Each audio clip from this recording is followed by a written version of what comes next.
Hello friends, स्वागत है हमारे यूट्यूब चैनल पे। आज इस वीडियो में देखने वाले हैं एनसीईआरटी सार संग्रह। एनसीईआरटी सार संग्रह में रहेगा पॉलिटी का पार्ट 3। चलिए इसे स्टार्ट करते हैं। पॉलिटी को फंडामेंटल ड्यूटीज से, मूल कर्तव्य से। तो मैं आप लोग को बेसिक बातें बताती हूँ। मूल कर्तव्य की चर्चा किस में है? तो भाग 4 के क में है। भाग 4 के क में इसकी चर्चा किया गया है। अनुच्छेद 51 के क में है। अनुच्छेद 51 के क में इसकी चर्चा है। मूल संविधान में एक भी मूल कर्तव्य नहीं था। 42वां संविधान संशोधन के द्वारा 10 मूल कर्तव्य को जोड़े गए। उसके बाद 86वां संविधान संशोधन के द्वारा एक और मूल कर्तव्य को जोड़ा गया। वर्तमान में मूल कर्तव्य की संख्या कितनी है? तो 11 है। गौर करिएगा, मूल संविधान में एक भी मूल कर्तव्य नहीं था। 42वां संविधान संशोधन के द्वारा 10 मूल कर्तव्य को जोड़े गए। उसके बाद 86वां संविधान संशोधन के द्वारा एक और मूल कर्तव्य को जोड़ा गया। टोटल मूल कर्तव्य की संख्या कितनी है? तो यह 11 है। चलिए इसे स्टार्ट करते हैं। कहाँ से लिया गया है? तो यह रूस के संविधान से लिया गया है।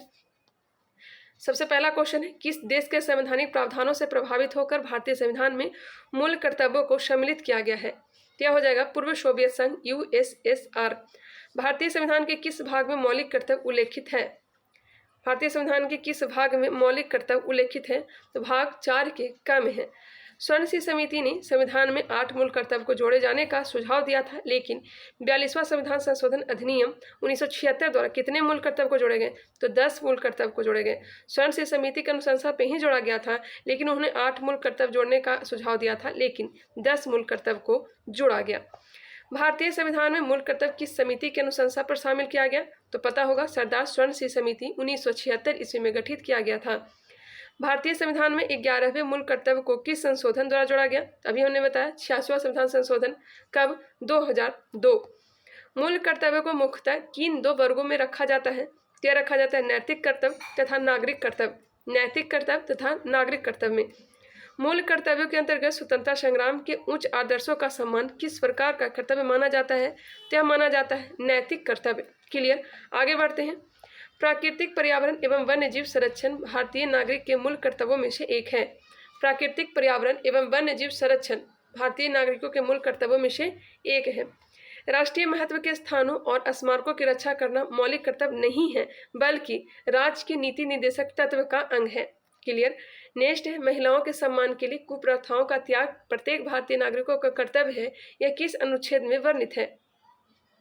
महिलाओं के सम्मान के लिए कुप्रथाओं का त्याग करना प्रत्येक भारतीय नागरिक का कर्तव्य है। यह किस अनुच्छेद में वर्णित है? तो हो जाएगा अनुच्छेद 51 के क 5 में। मूल कर्तव्य किन पर लागू होते हैं? मूल कर्तव्य, मौलिक कर्तव्य किन पर लागू होते हैं? तो केवल नागरिकों पर। यहाँ पे दिया गया, सर्वोच्च न्यायालय के मुख्य न्यायाधीश PN भगवती 1985-86 को जनहित याचिका का जनक कहा जाता है। यहाँ पे दिया गया है, किसे जनहित याचिका का जनक कहा जाता है? तो PN भगवती को। आगे बढ़ते हैं। जनहित याचिका का जनक, फादर ऑफ PIL। नागरिकों के लिए 11 मौलिक कर्तव्य यहाँ पे दिए गए। पहला है, संविधान का पालन करें और उसके आदर्शों, संस्थाओं, राष्ट्रध्वज और राष्ट्रगान का आदर करें। स्वतंत्रता के लिए हमारे राष्ट्रीय आंदोलन को प्रेरित करने वाले उच्च आदर्शों को हृदय में संजोए रखें और उनका पालन करें। तीसरा है, भारत की संप्रभुता, एकता और अखंडता की रक्षा करें और उसे अक्षुण्ण रखें। देश की रक्षा करें और आह्वान किए जाने पर राष्ट्र की सेवा करें। भारत के सभी लोगों में समरसता और समान भ्रातृत्व की भावना का निर्माण करें, जो धर्म, भाषा और प्रदेश या वर्ग आधारित सभी भेदभावों से परे हो। ऐसी प्रथाओं का त्याग करें जो स्त्रियों के सम्मान के विरुद्ध है। किसमें है? तो 5 में कहा गया है। छठा है, हमारी सामाजिक संस्कृति की गौरवशाली परंपरा का महत्व समझें और उसका परिरक्षण करें। यहाँ से क्वेश्चन आते हैं, इसलिए गौर करिएगा। प्राकृतिक पर्यावरण, जिसके अंतर्गत वन, झील, नदी और वन्यजीव सम्मिलित हैं, उसकी रक्षा करें और उसका संवर्धन करें तथा प्राणी मात्र के प्रति दया भाव रखें।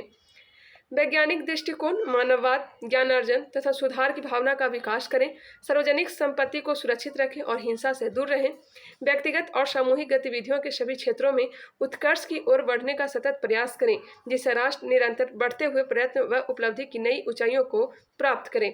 आगे दिया गया है, 6 वर्ष की आयु से 14 वर्ष की आयु के बच्चों के माता पिता और संरक्षक जो भी हों, उन्हें शिक्षा के अवसर प्रदान करें। इस कर्तव्य को संविधान के संशोधन 86वां संविधान संशोधन अधिनियम 2002 की धारा 4 के द्वारा जोड़ा गया है। गौर करिएगा, कब जोड़ा गया है? 66वां संविधान संशोधन अधिनियम 2002 धारा 4 के द्वारा 6 से वर्ष से लेकर के 14 वर्ष की आयु के बच्चों को माता पिता और संरक्षक जो भी हो उन्हें शिक्षा के अवसर प्रदान करना। क्लियर। आगे बढ़ते हैं। किसी व्यक्ति को राष्ट्रगान गाने के लिए बाध्य नहीं किया जा सकता। सर्वोच्च न्यायालय ने किस मामले में ऐसा कहा है? किसी व्यक्ति को राष्ट्रगान क्या है? तो जन गण मन गाने के लिए बाध्य नहीं किया जा सकता। सर्वोच्च न्यायालय ने किस मामले में ऐसा कहा है? तो जगह विजय इमैनुअल बनाम केरल राज्य 1986। विजय इमैनुअल बनाम केरल राज्य 1986। आगे बढ़ते हैं। अब दिया गया है राष्ट्रपति के बारे में, प्रेसिडेंट के बारे में। स्टार्ट करते हैं इनके बारे में भी। राष्ट्रपति पद की अर्हताएं अनुच्छेद 58 में है। राष्ट्रपति के पद की अर्हताएं अनुच्छेद 58। इनका क्या क्या है? तो भारत के नागरिक होना चाहिए, न्यूनतम 35 वर्ष की आयु होना चाहिए, लोकसभा का सदस्य निर्वाचित होने की योग्यता होनी चाहिए और किसी लाभ के पद पर नहीं होना चाहिए। इनकी अर्हताएं क्या क्या है? तो भारत का नागरिक हो, 35 वर्ष न्यूनतम आयु हो, लोकसभा का सदस्य निर्वाचित होने की योग्यता रखते हो, किसी लाभ के पद पर न हो। क्लियर। आगे बढ़ते हैं। भारत में राष्ट्रपति का निर्वाचन किस प्रकार होता है? तो पता होगा अप्रत्यक्ष मतदान से। अप्रत्यक्ष मतदान से होता है। आनुपातिक प्रतिनिधित्व से एकल संक्रमणीय मत द्वारा इनका चुनाव किया जाता है, निर्वाचन किया जाता है। भारत के राष्ट्रपति के चुनाव में मतदान कौन करता है? भारत के राष्ट्रपति के चुनाव में मतदान कौन करता है? तो पता होगा राज्यसभा, लोकसभा, राज्यों व केंद्र शासित प्रदेशों के विधानसभाओं के निर्वाचित सदस्य, न कि मनोनीत सदस्य। क्लियर। भारत के राष्ट्रपति उम्मीदवार के प्रस्ताव का अनुसमर्थन कम से कम कितने सदस्यों द्वारा किया जाता है? भारत के राष्ट्रपति उम्मीदवार के प्रस्ताव का अनुसमर्थन कम से कम कितने सदस्यों द्वारा किया जाता है? क्या किया जाता है? 50 निर्वाचकों के द्वारा। 50 प्रस्तावक होते हैं, पता ही होगा, और 50 अनुमोदक होते हैं। भारत में राष्ट्रपति का चुनाव एकल हस्तांतरीय मत प्रणाली द्वारा किया जाता है, सिंगल ट्रांसफरेबल वोट सिस्टम द्वारा किया जाता है। राष्ट्रपति के निर्वाचन में किसी राज्य का मुख्यमंत्री किसी स्थिति में मतदान करने के लिए पात्र नहीं होगा। यहाँ पे दिया गया है राष्ट्रपति के निर्वाचन में किसी राज्य का मुख्यमंत्री किस स्थिति में मतदान करने के लिए पात्र नहीं होगा? जब वह विधानमंडल में उच्च सदन का सदस्य हो, विधान परिषद का अगर कोई सदस्य होगा मुख्यमंत्री, तो यह राष्ट्रपति के निर्वाचन में भाग नहीं लेगा। क्लियर। कौन राष्ट्रपति के निर्वाचक मंडल का तो भाग है? कौन? राष्ट्रपति के निर्वाचक मंडल का तो भाग है, परंतु वह उसके महाभियोग में भाग नहीं लेता। तो महाभियोग में भाग नहीं लेता है राज्यों की विधानसभाएं। आप लोग आपस में इन लोग निपटारा कर लेते हैं, लोकसभा और राज्यसभा मिलकर के। राज्यों की विधानसभाएं भाग नहीं लेती है। संसद अथवा विधानसभा का कोई सदस्य राष्ट्रपति निर्वाचित हो सकता है, परंतु उस पर क्या शर्तें हैं? संसद अथवा विधानसभा का कोई सदस्य राष्ट्रपति निर्वाचित हो सकता है, परंतु उस पर क्या शर्त होगा?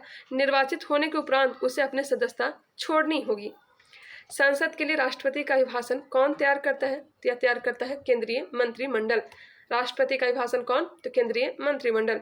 राष्ट्रपति की मृत्यु, पद त्याग अथवा हटाए जाने पर पद की रिक्ति को 6 माह की समय सीमा के भीतर भरना होता है। अगर राष्ट्रपति की मृत्यु हो जाती है, पद का त्याग कर देते हैं या हटाए जाते हैं, तो 6 महीने के अंदर अंदर क्या करना होता है? उस रिक्ति को भरना होता है। हमें जल्दी से जल्दी चुनाव कराना होता है। भारत के राष्ट्रपति चुनाव में उत्पन्न विवाद का निपटारा कौन करता है? तय करता है सुप्रीम कोर्ट, सर्वोच्च न्यायालय। भारत के राष्ट्रपति को उसके कार्यकाल की समाप्ति से पूर्व किस प्रकार पद से हटाया जा सकता है? यह हटाया जा सकता है महाभियोग के द्वारा। भारत के राष्ट्रपति को उसके पद से हटाने के अधिकार किसे प्राप्त है? यह प्राप्त है संसद को। भारत के राष्ट्रपति को उसके पद से हटाने का अधिकार किसे है? यह संसद को है। नेक्स्ट है, राष्ट्रपति को मृत्युदंड के मामले में क्षमादान करने की शक्ति प्राप्त है, किंतु राज्यपाल के पास शक्ति नहीं है। अनुच्छेद 72 के द्वारा मृत्युदंड देने का अधिकार, क्षमा करने का इसका अधिकार किसको है? यह हो जाएगा राष्ट्रपति को। ये अधिकार राज्यपाल को नहीं प्राप्त है। क्लियर। आगे बढ़ते हैं। संघ की कार्यपालिका शक्तियाँ किस अनुच्छेद के अंतर्गत राष्ट्रपति में निहित है? संघ की कार्यपालिका शक्तियाँ किस अनुच्छेद के अंतर्गत राष्ट्रपति में निहित है? यह हो जाएगा 53, अनुच्छेद 53 में। अनुच्छेद 61 के अंतर्गत राष्ट्रपति पर महाभियोग संसद के किस सदन द्वारा प्रारंभ किया जा सकता है? तो संसद के किसी भी सदन के द्वारा। भारतीय संविधान का कौन सा अनुच्छेद राष्ट्रपति पद के लिए पुनः निर्वाचन की पात्रता निर्धारित करता है? तो अनुच्छेद 57। राष्ट्रपति को कोई भी विषय पुनर्विचार के लिए मंत्रिपरिषद को वापस भेजने का अधिकार किस संविधान संशोधन द्वारा प्रदान किया गया है? यह प्रदान किया गया है 44वां संविधान संशोधन के द्वारा। भारतीय संविधान के किस अनुच्छेद के अंतर्गत राष्ट्रपति संसद के दोनों सदनों द्वारा पारित किसी विधेयक पर अपनी स्वीकृति रोक सकते हैं? तो अनुच्छेद 111 के द्वारा भारतीय संविधान के किस अनुच्छेद के अंतर्गत राष्ट्रपति संसद के दोनों सदनों द्वारा पारित किसी विधेयक पर अपनी स्वीकृति रोक सकते हैं? अनुच्छेद 111 के द्वारा। किस अनुच्छेद के अंतर्गत राष्ट्रपति कुछ आकस्मिकताओं में राज्यपाल के कार्यों के निर्वहन हेतु उपबंध कर सकता है? किस अनुच्छेद के अंतर्गत राष्ट्रपति कुछ आकस्मिकताओं में राज्यपाल के कार्यों के निर्वहन हेतु उपबंध कर सकता है? अनुच्छेद 160 में। राष्ट्रपति से संबंधित महत्वपूर्ण अनुच्छेद दिए गए हैं। इसका ट्रिक है पकानी कोका दुयो दसम। अनुच्छेद 52 में क्या है? तो राष्ट्रपति के बारे में चर्चा किया गया है, भारत का राष्ट्रपति हो पद की चर्चा किया गया है। अनुच्छेद 53 में संघ कार्यपालिका शक्ति। 54 में राष्ट्रपति का निर्वाचक मंडल। 55 राष्ट्रपति के निर्वाचन की रीति। 56 राष्ट्रपति की पद की अवधि। अनुच्छेद 57 पुनर्निर्वाचन के लिए पात्रता। 58 में राष्ट्रपति निर्वाचन होने की अर्हताएं। अनुच्छेद 59 राष्ट्रपति पद के लिए शर्तें। अनुच्छेद 60 में राष्ट्रपति द्वारा शपथ या प्रतिज्ञान। 61 में क्या है? तो राष्ट्रपति पर महाभियोग चलाने की प्रक्रिया। अनुच्छेद 62 राष्ट्रपति का पद रिक्त होने की स्थिति में उसे भरने के लिए निर्वाचन करने का समय और आकस्मिक रिक्ति को भरने के लिए निर्वाचित व्यक्ति की पदावधि। 72 क्षमा आदि की कुछ मामलों में दंडादेश के निलंबन परिहार एवं लघुकरण की शक्ति किसे प्राप्त है? तो राष्ट्रपति को। अनुच्छेद 72 के द्वारा। राष्ट्रपति जो बेहतर काम करते हैं, क्षमा करने का, ये सब काम करते हैं अनुच्छेद 72 के द्वारा। क्लियर। नेक्स्ट है अनुच्छेद 73 संघ की कार्यपालिका शक्ति का विस्तार। संघ की कार्यपालिका शक्ति का विस्तार किसमें है? तो अनुच्छेद 73 में है। आगे बढ़ते हैं। सर्वोच्च न्यायालय के न्यायाधीश को उसके पद से हटाने का अधिकार किसे प्राप्त है? तो यह प्राप्त है राष्ट्रपति को। भारतीय संविधान का अनुच्छेद 143 राष्ट्रपति को उच्चतम न्यायालय से परामर्श करने की शक्ति प्रदान करता है। अनुच्छेद 143 राष्ट्रपति को उच्चतम न्यायालय से परामर्श करने की शक्ति प्रदान किया गया है। राष्ट्रपति लोकसभा को कब भंग कर सकता है? तो राष्ट्रपति लोकसभा को कब भंग कर सकता है? तो केंद्रीय मंत्रिमंडल की अनुशंसा पर। लोकसभा और राज्यसभा का संयुक्त अधिवेशन किसके द्वारा आहूत किया जाता है? तो यह आहूत किया जाता है राष्ट्रपति के द्वारा, जबकि अध्यक्षता किसके द्वारा किया जाता है? तो लोकसभा के अध्यक्ष के द्वारा। भारत के राष्ट्रपति ने किस एकमात्र मामले में जेबी वीटो की शक्ति का प्रयोग किया था? किया था ज्ञानी जैल सिंह ने भारत डाकघर संशोधन विधेयक 1986 में। भारत के राष्ट्रपति संसद के दोनों सदनों की चर्चा में भाग नहीं ले सकता है। भारत का राष्ट्रपति संसद के दोनों सदनों की चर्चा में भाग नहीं ले सकता है। नेक्स्ट है किसी भौगोलिक क्षेत्र को अनुसूचित क्षेत्र घोषित करने का संवैधानिक अधिकार किसे प्राप्त है? तो यह प्राप्त है राष्ट्रपति को। किसी भौगोलिक क्षेत्र को अनुसूचित क्षेत्र घोषित करने का अधिकार किसे प्राप्त है? तो राष्ट्रपति को है। राष्ट्रपति द्वारा नियुक्त अधिकारी कौन कौन से हैं? तो गौर करिएगा, प्रधानमंत्री एवं केंद्रीय मंत्री की जो नियुक्ति की जाती है राष्ट्रपति के द्वारा, राज्यों के राज्यपाल, वित्त आयोग व राज्यसभा आयोग के अध्यक्ष एवं सदस्य, उच्चतम न्यायालय और उच्च न्यायालय के न्यायाधीश, भारत के महान्यायवादी तथा नियंत्रक व महालेखा परीक्षक, संघ लोक सेवा आयोग के अध्यक्ष एवं सदस्य, मुख्य निर्वाचन आयुक्त एवं अन्य निर्वाचन आयुक्त, राष्ट्रीय मानवाधिकार आयोग के अध्यक्ष एवं सदस्य, अनुसूचित जाति अनुसूचित जनजाति आयोग के अध्यक्ष एवं सदस्य, संघ राज्य क्षेत्रों के राज्यपाल अथवा प्रशासक, दिल्ली व पुडुचेरी के मुख्यमंत्री का नियुक्ति का अधिकार किसे है? तो राष्ट्रपति को है। एक बार फिर से देखिएगा, प्रधानमंत्री एवं केंद्रीय मंत्री की नियुक्ति राष्ट्रपति, राज्यों के राज्यपाल, वित्त आयोग व राजभाषा आयोग के अध्यक्ष एवं सदस्य, उच्चतम न्यायालय और उच्च न्यायालय के न्यायाधीश दोनों को, भारत के महान्यायवादी तथा नियंत्रक व महालेखा परीक्षक, संघ लोक सेवा आयोग के अध्यक्ष एवं सदस्य, मुख्य निर्वाचन आयुक्त एवं अन्य निर्वाचन आयुक्त, राष्ट्रीय मानवाधिकार आयोग के अध्यक्ष एवं सदस्य, अनुसूचित जाति व अनुसूचित जनजाति आयोग के अध्यक्ष एवं सदस्य, संघ राज्य क्षेत्रों के राज्यपाल अथवा प्रशासक, दिल्ली व पुडुचेरी के मुख्यमंत्री। वर्तमान में राष्ट्रपति का मासिक वेतन कितना है? तो है 5 लाख रुपया। यदि भारत के राष्ट्रपति का पद रिक्त हो जाए और कोई उपराष्ट्रपति भी न हो, तब कार्यवाहक राष्ट्रपति कौन होगा? बताइएगा, तब कार्यवाहक राष्ट्रपति कौन हो जाएगा? तो पता होगा, सर्वोच्च न्यायालय का मुख्य न्यायाधीश। वह राष्ट्र का प्रतिनिधित्व करता है परंतु राष्ट्र का नेतृत्व नहीं करता। यह उक्ति किस पर लागू होता है? वह राष्ट्र का प्रतिनिधित्व करता है परंतु राष्ट्र का नेतृत्व नहीं करता। यह उक्ति किस पर लागू होता है? तो भारत के राष्ट्रपति पर। भारत के राष्ट्रपतियों में से कौन बिहार का राज्यपाल रह चुका है?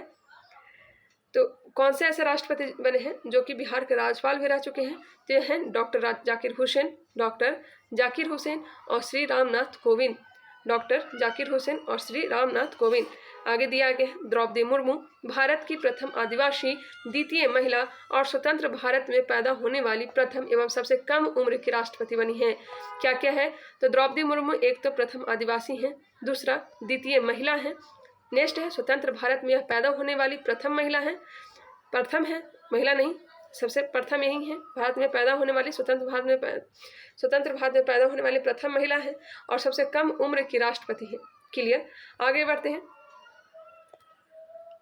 यहाँ दिया गया है राष्ट्रपति के प्रसाद पर्यंत पद धारण करने वाले पदाधिकारी कौन कौन हैं?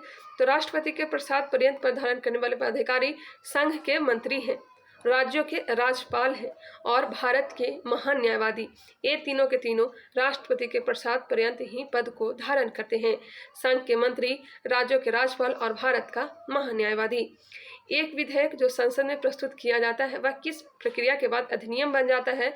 तो राष्ट्रपति के हस्ताक्षर के बाद। जब कोई विधेयक संसद के दोनों सदनों द्वारा पारित कर दिया जाए तो राष्ट्रपति को उस विधेयक पर अपनी अनुमति रोकने का अधिकार प्राप्त है। गौर करिएगा, जब कोई विधेयक संसद के दोनों सदनों द्वारा पारित कर दिया जाए तो राष्ट्रपति को उस विधेयक पर अपनी अनुमति रोकने का अधिकार प्राप्त है। निर्विरोध रूप से चुने गए भारत के प्रथम राष्ट्रपति कौन थे?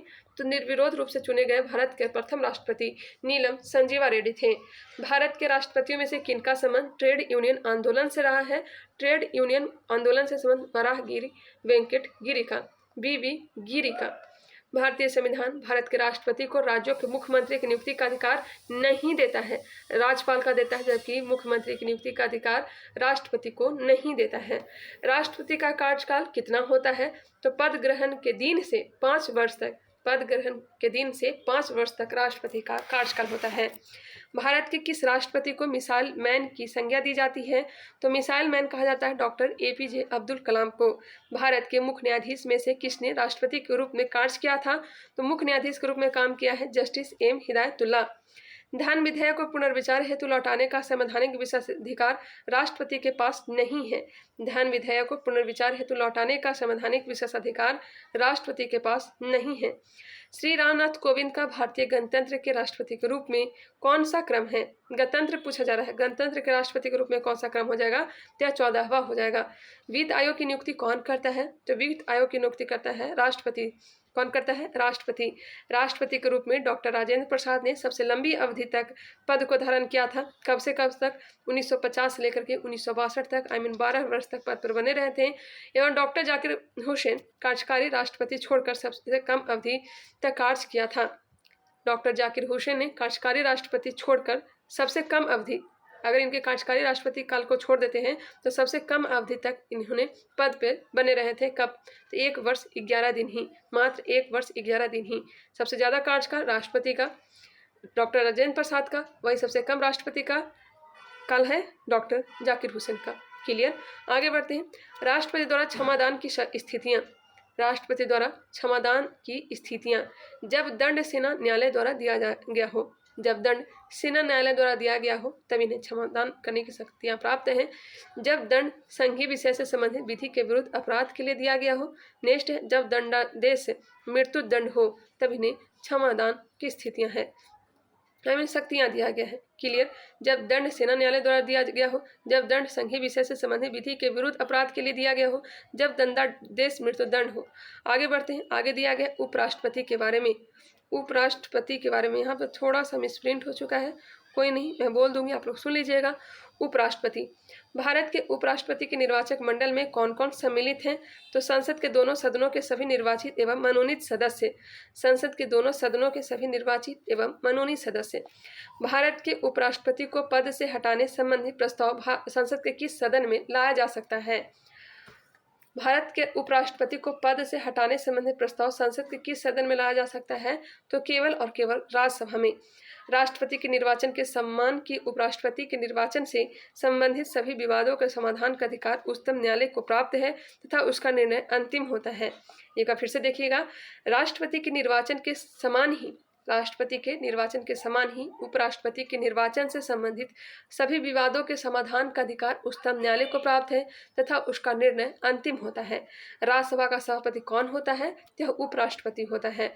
उपराष्ट्रपति से संबंधित अनुच्छेद दिए गए हैं, अनुच्छेद और विषय वस्तु। 63 में क्या है, तो भारत के लिए एक उपराष्ट्रपति का प्रावधान किया गया है। अनुच्छेद 64 उपराष्ट्रपति का राज्यसभा का पदेन सभापति होना। 65 उपराष्ट्रपति द्वारा राष्ट्रपति के पद में आकस्मिक रिक्तियों अथवा उसके अनुपस्थिति में राष्ट्रपति के कर्तव्यों का निर्वहन। 66 में क्या है, तो उपराष्ट्रपति का निर्वाचन। 67 में उपराष्ट्रपति का कार्यकाल। वही 68 में क्या है, तो उपराष्ट्रपति के पद की रिक्ति की पूर्ति के लिए चुनाव का समय निर्धारण तथा आकस्मिक रिक्ति की पूर्ति के लिए चुने गए व्यक्ति का कार्यकाल। नेक्स्ट है अनुच्छेद 69 उपराष्ट्रपति द्वारा शपथ या प्रतिज्ञान। 70 में है अन्य आकस्मिकताओं में राष्ट्रपति के कर्तव्यों का निर्वहन। 71 उपराष्ट्रपति के चुनाव संबंधी अथवा उससे संबंधित विषय। क्लियर, एक बार इसे देख लीजिएगा, आप लोग स्क्रीनशॉट लेना चाहें तो ले लीजिएगा, मैं तब तक आगे बढ़ती हूँ। यहाँ पे दिया गया है भारत के उपराष्ट्रपति का पद की अवधि। यहाँ से बिहार दरोगा में क्वेश्चन आता है, गौर करिएगा। सबसे पहले उपराष्ट्रपति सर्वपल्ली राधाकृष्णन बने थे। इनका कार्यकाल 1952 से लेकर के 1962 तक था। आप लोग को दिखाई नहीं दे रहा होगा, मैं बोलूँगी, आप लोग सुनिएगा, थोड़ा सा तो आप लोग भी एडजस्ट कर ही सकते हैं। डॉक्टर सर्वपल्ली राधाकृष्णन 1952 से 1962 तक पदावधि इनका है। डॉक्टर जाकिर हुसैन 1962 से लेकर के 1967। वी गिरी वराह गिरी वेंकट गिरी इनका जो नाम है, बीबी गिरी याद रखिएगा, 1967 से लेकर के 1969। नेक्स्ट है गोपाल स्वरूप पाठक का जो कार्यकाल है 1969 से लेकर के 1974। बी डी जत्ती इनका कार्यकाल 1974 से लेकर के 1979। मोहम्मद हिदायतुल्लाह 1979 से लेकर के 1984। श्री आर वेंकट रमन 1984 से 1987। डॉक्टर शंकर दयाल शर्मा का कार्यकाल 1987 से 92। के आर नारायणन 1992 से 1997। श्री कृष्णकांत 1997 से 2002। श्री भैरव सिंह शेखावत 2002 से लेकर के 2007। डॉक्टर हामिद अंसारी 2007 से लेकर के 2017। नेक्स्ट है श्री मुप्पा वारापू वेंकैया नायडू का जो कार्यकाल है ये 2017 से लेकर के 2022। और श्री जगदीप धनखड़ जो कि 14वें क्रम के उपराष्ट्रपति वर्तमान में यही हैं 2022 से अब तक। एक बार फिर से आपने देख लीजिएगा। चलिए आगे बढ़ते हैं। किस सदन की अध्यक्षता ऐसे व्यक्ति द्वारा की जाती है जो उस सदन का सदस्य नहीं होता। किस सदन की अध्यक्षता ऐसे व्यक्ति द्वारा की जाती है उस सदन का सदस्य नहीं होता, यह होगा राज्यसभा। राष्ट्रपति की मृत्यु, त्यागपत्र अथवा हटाए जाने की स्थिति में राष्ट्रपति का पदभार कौन सबसे पहले ग्रहण करेगा, त्याग करेगा उपराष्ट्रपति। भारत में उपराष्ट्रपति के पद से संबंधित प्रावधान अमेरिका के संविधान से लिए गए हैं। राष्ट्रपति या उपराष्ट्रपति किसी के भी निर्वाचन में राज्य अथवा संसद के किस सदन के सदस्य भाग नहीं लेते, राज्य के विधान परिषद न राष्ट्रपति के निर्वाचन में न उपराष्ट्रपति के निर्वाचन में भाग लेते हैं। यहाँ तक कि उपराष्ट्रपति के निर्वाचन में विधानसभा भाग नहीं लेता है। भारत का राष्ट्रपति अपना त्यागपत्र किसको संबोधित करता है, तो उपराष्ट्रपति को। और उपराष्ट्रपति अपना त्यागपत्र किसे सौंपता है, तो यह सौंपता है राष्ट्रपति को। क्लियर, आगे बढ़ते हैं। यहाँ पे दिया गया है राष्ट्रपति तथा उपराष्ट्रपति पद की तुलना किया गया है। गौर करिएगा, राष्ट्रपति लोकसभा सदस्य बनने की योग्यता रखता हो, वही उपराष्ट्रपति राज्यसभा सदस्य बनने की योग्यता रखता हो।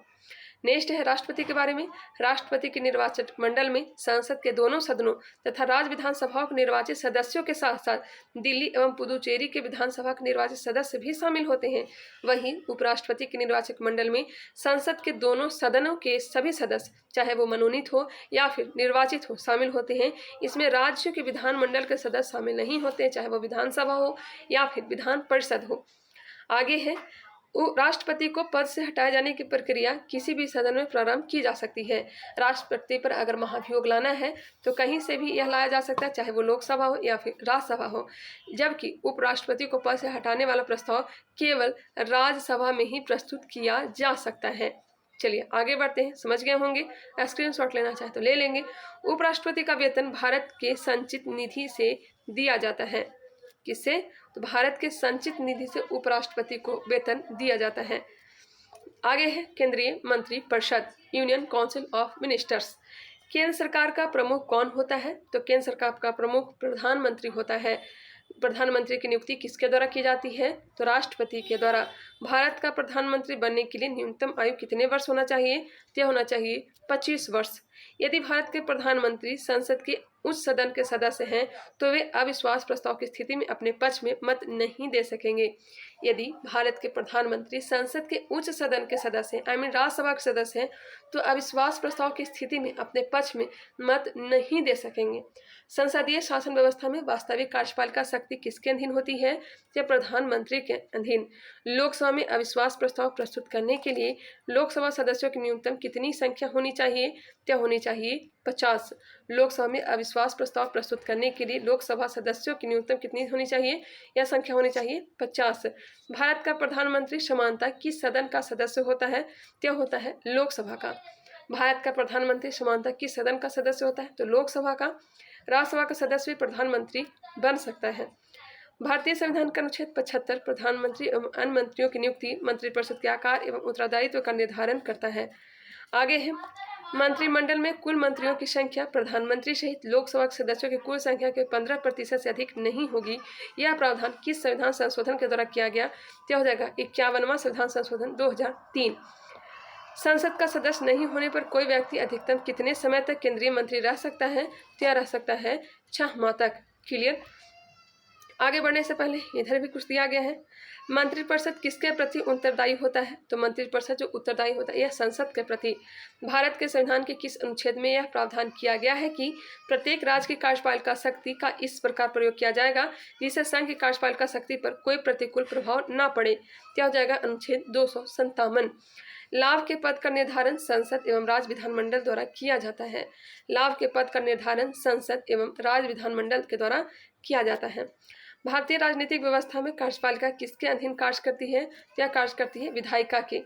जवाहरलाल नेहरू के कैबिनेट में पहले गृह मंत्री तथा बाद में रक्षा मंत्री कौन बने? जवाहरलाल नेहरू के कैबिनेट में पहले गृह मंत्री तथा बाद में रक्षा मंत्री कौन बने? यह बने थे कैलाश नाथ काटजू।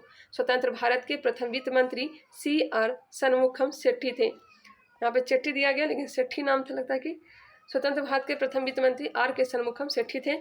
भारत के किस प्रधानमंत्री का विदेश में आकस्मिक निधन हुआ? भारत के किस प्रधानमंत्री का विदेश में आकस्मिक निधन? लाल बहादुर शास्त्री का। अपने प्रधानमंत्रित्व काल में कौन सा नेता एक बार भी संसद में उपस्थित नहीं हुआ? तय नहीं हुए थे चौधरी चरण सिंह। संविधान के किस अनुच्छेद में मंत्रिमंडल शब्द का प्रयोग किया गया है? तो यह किया गया है मात्र एक बार, अनुच्छेद 352 में। श्वेत पत्र भारत से संबंधित आधिकारिक दस्तावेज है। श्वेत पत्र व्हाइट पेपर भारत से संबंधित आधिकारिक दस्तावेज है। संघीय मंत्रिमंडल का पुनर्गठन किसके प्रतिवेदन पर होता था? संघीय मंत्रिमंडल का पुनर्गठन होता था गोपालास्वामी अयंगर। आगे है मंत्रिपरिषद तथा मंत्रिमंडल में अंतर। आखिर मंत्रिपरिषद और मंत्रिमंडल में क्या अंतर होता है? मंत्रिपरिषद इसे कहते हैं काउंसिल ऑफ मिनिस्टर, वही मंत्रिमंडल को कैबिनेट कहा जाता है। मंत्रिपरिषद कैबिनेट स्तर के मंत्री, राज्य स्तर के मंत्री एवं उपमंत्री होते हैं। कैबिनेट स्तर के मंत्री, राज्य स्तर के मंत्री एवं उपमंत्री। यह एक संवैधानिक निकाय है जिसका वर्णन संविधान के अनुच्छेद 74 व 75 में किया गया है। मंत्रिपरिषद की चर्चा अनुच्छेद 74 और 75 में किया गया है।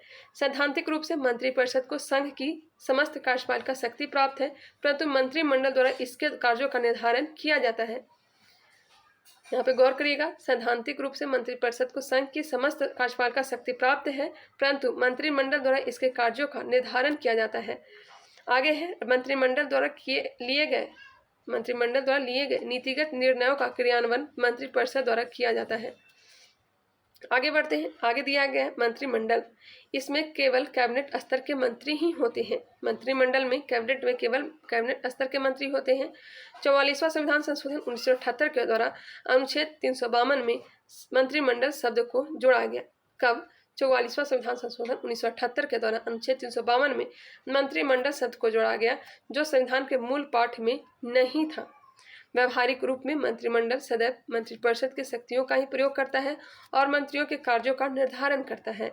नीतिगत निर्णयों को क्रियान्वित करने के लिए यह मंत्रिपरिषद के निर्देश देता है और निर्णयों को क्रियान्वयन की निगरानी भी करता है। कौन? यह मंत्रिमंडल।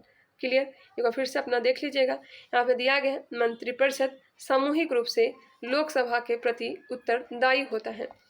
मंत्रिपरिषद सामूहिक रूप से लोकसभा के प्रति उत्तरदायी होता है। आगे दिया गया है महान्यायवादी एवं नियंत्रक महालेखा परीक्षक। इसे यहीं पे हम लोग कंप्लीट कर लेते हैं। उसके बाद संसद दिया गया है। चलिए संसद को तो आगे देखेंगे, अभी हम लोग महान्यायवादी, नियंत्रक और महालेखा परीक्षक को देखते हैं। Attorney general and controller and auditor general के बारे में देखते हैं।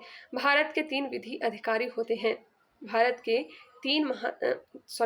3 विधि अधिकारी होते हैं। कौन कौन?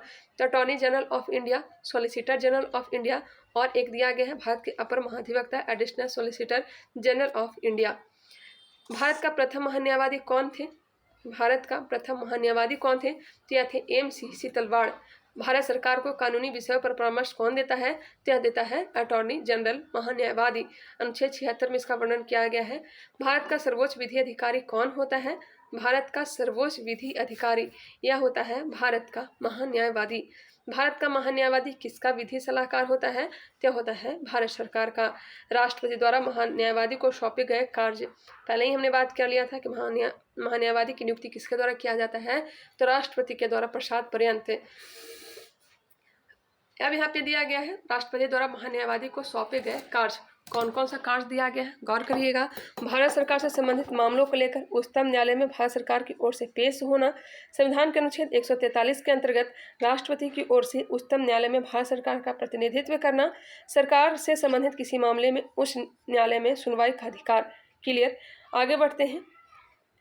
नेक्स्ट टॉपिक है अनुच्छेद 76(4) के अनुसार महान्यायवादी किसके प्रसाद पर्यंत धारण करता है? तो राष्ट्रपति। भारत के महान्यायवादी को संसद के दोनों सदनों में बोलने, कार्यवाही में सम्मिलित होने, किसी भी संसदीय कमेटी का सदस्य होने का अधिकार है, परंतु वोट देने का अधिकार नहीं है। भाग तो ले सकता है, बोल भी सकता है, जबकि इसे वोट देने का अधिकार प्राप्त नहीं है और इसको पद का वेतन नहीं दिया जाता है। आमीन महान्यायवादी के पद के लिए वेतन इसे नहीं दिया जाता है। सॉलिसिटर जनरल कौन होता है? यह होता है महान्यायवादी का अधीनस्थ। आमीन इसके अंदर काम करता है सॉलिसिटर जनरल। वर्तमान में भारत के महान्यायवादी कौन है? ते हैं आर वेंकटरमन। ये सब चेंज होते रहते हैं। भारत के महान्यायवादी अभी कौन है? तो आर वेंकटरमन। महान्यायवादी का पद संविधान के अनुच्छेद 76 के अंतर्गत एक संवैधानिक पद है, जबकि महाधिवक्ता का पद संवैधानिक न होकर वैधानिक है। गौर करेंगे, महान्यायवादी का पद संविधान के अनुच्छेद 76 के अंतर्गत एक संवैधानिक पद है, जबकि महाधिवक्ता का पद संवैधानिक न होकर के वैधानिक है। आगे है नियंत्रक एवं महालेखा परीक्षक अवकाश प्राप्ति के पश्चात कोई भी सरकारी पद धारण नहीं कर सकता। नियंत्रक एवं महालेखा परीक्षक अवकाश प्राप्ति के पश्चात कोई भी सरकारी पद धारण नहीं कर सकता। भारत के प्रथम नियंत्रक एवं महालेखा परीक्षक कौन थे? भारत के प्रथम नियंत्रक एवं महालेखा परीक्षक वी नरहरि राव।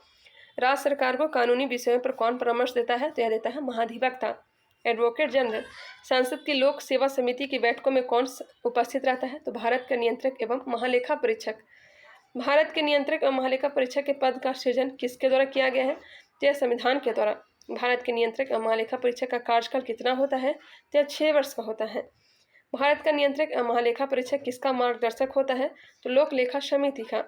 नियंत्रक एवं महालेखा परीक्षक को लोक निधि का मुख्य अभिभावक कहा जाता है। राज्य एवं केंद्र सरकार के सभी खर्चों की वित्तीय जांच कौन करता है? यह करता है नियंत्रक एवं महालेखा परीक्षक। राज्य एवं केंद्र सरकार को सभी खर्चों की वित्तीय जांच कौन करता है? तो नियंत्रक एवं महालेखा परीक्षक। नियंत्रक एवं महालेखा परीक्षक के पेंशन व भत्ते किस पर भारित होते हैं? नियंत्रक एवं महालेखाकार के पेंशन व भत्ते किस पर भारित होते हैं? तो भारत के संचित निधि पर। आगे है भारत के नियंत्रक एवं महालेखा परीक्षक से संबंधित अनुच्छेद 148 भारत के नियंत्रक एवं महालेखा परीक्षक की नियुक्ति की एवं पदमुक्ति। अनुच्छेद 149 में क्या है? तो नियंत्रक एवं महालेखा परीक्षक के कार्य एवं शक्तियाँ। अनुच्छेद 150 में है संघ तथा राज्यों के लेखा प्रारूपों के संबंध में राष्ट्रपति को सलाह। अनुच्छेद 148 भारत के नियंत्रक एवं महालेखा परीक्षक की नियुक्तियाँ एवं पद मुक्ति। अनुच्छेद 149 नियंत्रक एवं महालेखा परीक्षक के कार्य एवं शक्तियाँ। अनुच्छेद 50 में संघ तथा राज्यों के लेखा प्रारूपों के संबंध में राष्ट्रपति को सलाह। वह 51 में क्या है? तो अंकेक्षण प्रतिवेदन क्लियर रिपोर्ट। आगे बढ़ते हैं। आगे दिया गया संसद को अगले वीडियो में देखेंगे। धीरे धीरे करके हम लोग पॉलिटी को भी समाप्त कर लेंगे। आई होप यह वीडियो पसंद आया होगा। अगर यह पसंद आए तो इसे लाइक करें, हमारे चैनल को सब्सक्राइब कर लें, बेल आइकन को भी क्लिक कर लें और इसे शेयर करना ना भूलें। चलिए मिलते हैं नेक्स्ट वीडियो में, तब तक के लिए धन्यवाद।